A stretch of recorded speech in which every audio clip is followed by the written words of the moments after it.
গোসল টোসল করে কাপড় নাড়া দিতে আসলাম। ওই যে মেয়েরা নাড়া দিচ্ছে।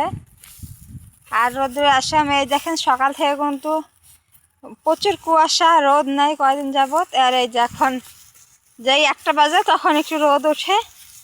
তো ওই সময় রোদটা হলো একটু ভালো হয়, কেন মেঘলা থাকলে কিন্তু সমস্যা। তাও একবেলা রোদ একবেলা তোমার এই কুয়াশা পড়লেও সমস্যা হয় না, কেন গোসল টোসল করা লাগে। এই যে রোদ উঠলো, গোসল করলাম।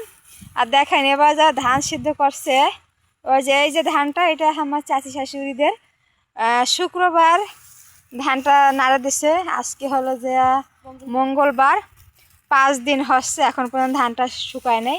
কেন রোদ দিতে ওঠে না, কীভাবে শুকাবে। এই যে রোদ অল্প একটু ওঠে আর নাড়া দেয়। এই রোদ তো তারা কতক্ষণ থাকে। আর এই যে গোসল করলাম মেয়েদের নিয়ে, এখন ধান এই কাপড়গুলো নাড়া দিচ্ছে।